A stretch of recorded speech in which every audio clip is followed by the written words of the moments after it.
Mesdames, Messieurs, bonsoir. Bienvenue dans les titres ce soir. La mobilisation des enseignants du primaire, très peu suivie à Tours. Ils étaient une vingtaine à se rassembler devant l'inspection académique.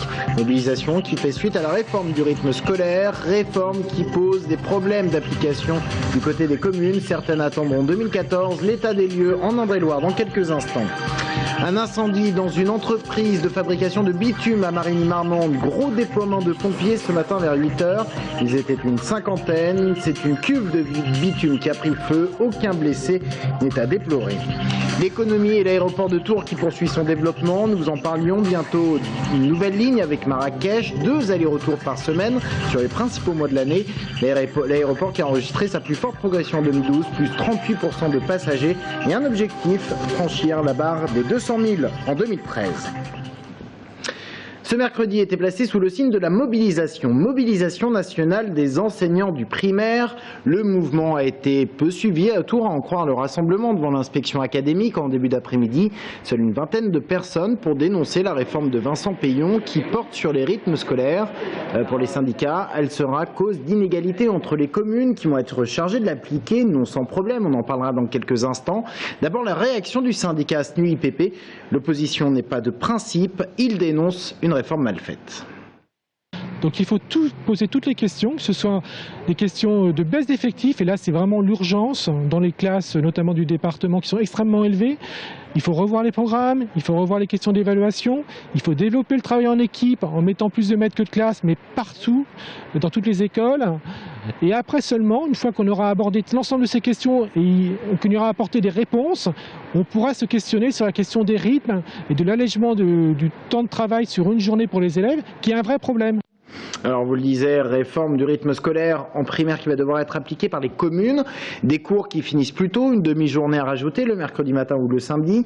C'est plus d'encadrement et donc un coût pour les municipalités, si bien que certaines estiment qu'il va falloir attendre la rentrée 2014 pour une application de la réforme.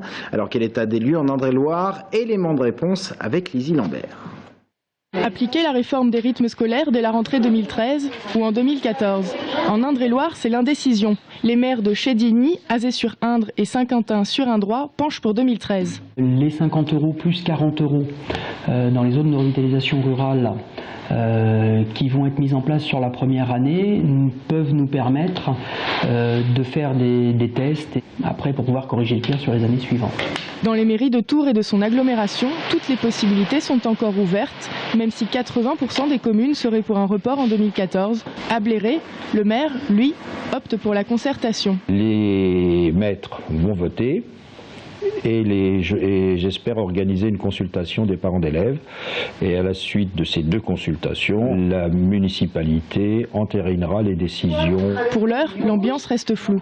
Chacun tente de chiffrer le coût de cette réforme, car une chose est sûre, elle aura un coût pour les communes. Nous avons le sentiment que le gouvernement reporte sur, c'est pas que le sentiment, reporte sur les municipalités tous les problèmes de l'éveil des enfants à une forme de culture, au sport, en utilisant des personnels extra qui ne dépendent pas de l'éducation nationale. Le directeur de l'académie va rencontrer les 277 maires d'Indre-et-Loire dans ces prochains jours afin de répondre à leurs interrogations. Les communes ont jusqu'au 1er mars pour faire connaître leurs décisions au gouvernement. Et à Blois, même situation qu'à Tours. Une réunion est prévue entre les différentes communes de l'agglomération pour s'harmoniser. À Blois, c'est acté. La réforme rentrera en application à la rentrée 2014. Un an de plus pour se donner le temps de la réflexion. Éducation toujours, nous vous annoncions hier la fermeture du collège Pasteur à Tours, décision du Conseil général d'Indre-et-Loire qui actait les faibles effectifs de l'établissement et le manque de mixité sociale. Place aujourd'hui à la réaction des parents d'élèves concernés. Les propos sont recueillis par Lizzie Lambert. C'est une double peine pour les familles parce qu'ils vont devoir payer les transports, même s'ils seront aidés, il y aura un coût. Au niveau de la cantine aussi. Et puis l'encadrement, on sera très vigilant par rapport à l'encadrement des élèves dans les autres collèges. Grosse mobilisation des pompiers ce matin dans le sud de l'Indre-et-Loire. Une cinquantaine dépêchés à Marigny-Marmande pour un incendie dans une entreprise de la commune qui fabrique du bitume. Le feu a pris peu avant 8 h. Aucun blessé à déplorer. Seul un ouvrier travaillait ce matin dans l'entreprise. Jérôme Alain. L'origine du feu est encore inconnue. Ce matin, peu avant 8 h, les sapeurs-pompiers venus de Chinon, Richelieu et du SDIS 86 sont intervenus pour maîtriser le feu qui s'est d'abord déclaré dans une cuve de bitume. On a un stockage en citerne de 23 mètres cubes de bitume qui est embrûlé, avec une propagation par rayonnement sur une cuve de fioul de 15 000 litres, mais qui heureusement n'a pas pris feu, s'est déformé simplement et n'a pas percé. Et à côté, on avait un grand cabanon métallique dans lequel on avait plusieurs bouteilles de gaz, dont une bouteille d'acétylène et d'oxygène. Le feu a été circonscrit assez rapidement sur les coups de 9 h 30. 4 fourgons incendies étaient mobilisés pour l'opération ainsi que la cellule d'intervention au risque chimique. En fin de matinée, les pompiers encore sur les lieux ont dû faire baisser la température de la cuve de bitume qui affichait près de 200 degrés pour l'amener à une centaine de degrés et ainsi écarter tout risque de réinflammation. La rapidité d'intervention des sapeurs-pompiers a permis d'éviter l'explosion, notamment par la proximité des 15 000 litres de fioul et la présence de bouteilles de gaz sur le site. Démantèlement par les gendarmes d'André-Loire d'un réseau de cambrioleurs et de receleurs. Impliqués et interpellés, 16 personnes d'une même famille appartenant à la communauté des gens du voyage. Ils avaient entre 25 et 60 ans. 3 individus ont été incarcérés pour cambriolage et recel. 1 placé sous contrôle judiciaire. L'enquête a débuté fin avril 2012. Il aurait imputé 48 cambriolages, essentiellement dans l'ouest et le nord de l'agglomération tourangelle. Les enquêteurs sont également tombés sur un système de blanchiment d'argent et de fraude aux prestations sociales. L'économie, un aéroport qui continue son développement, il s'agit de celui de Tours. En 2012, il a enregistré 38% de passagers en plus. Objectif pour 2013, franchir la barre des 200 000 passagers. Et c'est bien parti, une nouvelle ligne sera inaugurée cette année. 2 allers-retours par semaine pour Marrakech, ça fait rêver. Romain Delville, Emma Melgar. Après 10 ans de présence sur l'aéroport de Tours, Ryanair propose donc sa première ligne vers le Maghreb. 2 vols par semaine, les lundis et vendredis. Départ à 7 h 25 de Tours, arrivée au Maroc à 11 h 55 heure locale. 25 minutes plus tard, l'avion fait le chemin inverse. La ligne sera ouverte à partir du 26 avril jusqu'à fin octobre, au top de la rentabilité pour la compagnie irlandaise.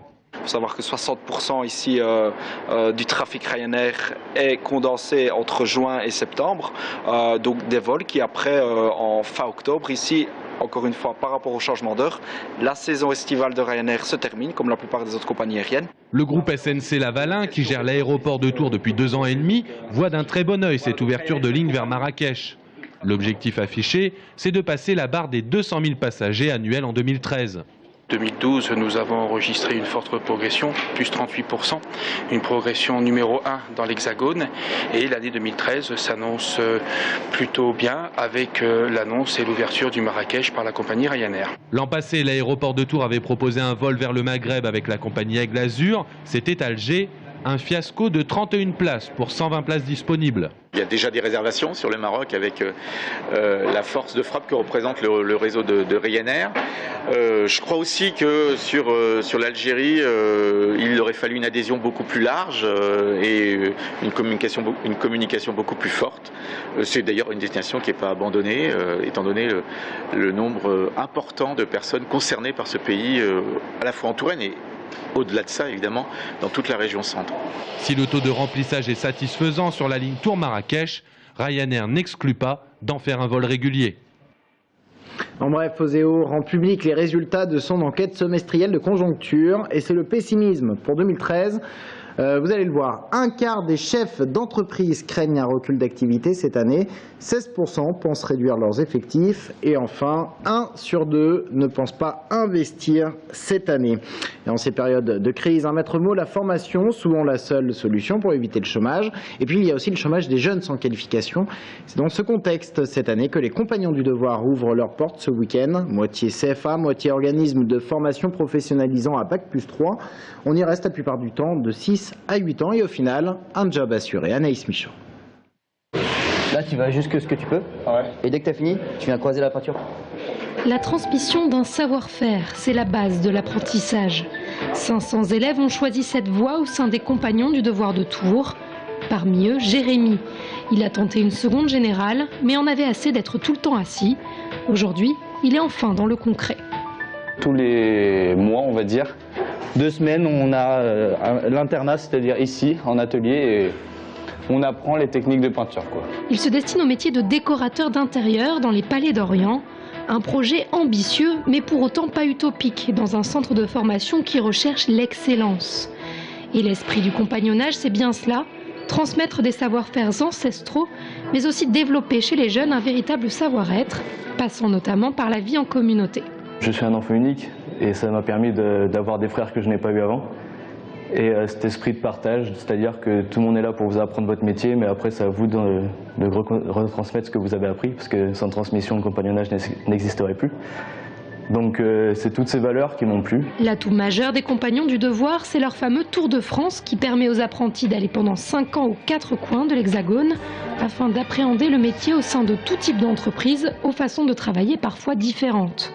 Conséquence, les apprentis connaissent le monde professionnel, font preuve d'une grande adaptabilité et se sont constitués un réseau, un véritable passeport pour l'emploi.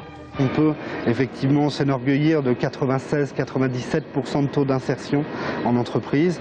Et on a différents profils pour les jeunes sortis de Tour de France, des reprises d'entreprise pour certains, avec un accompagnement des compagnons dans cette reprise ou création d'entreprise, l'occupation de postes stratégiques dans les entreprises. Et puis on en a certains qu'on appelle chez nous les hyper-niches, qui sont venus chez les compagnons, je pense notamment aux tailleurs de pierre, qui sont assez réputés pour ceci, qui sont venus chez les compagnons dans l'optique de travailler sur des chantiers de prestige, la rénovation de monuments historiques, et qui eux sont ouvriers et qui ont donné une empreinte beaucoup plus métier à leur carrière.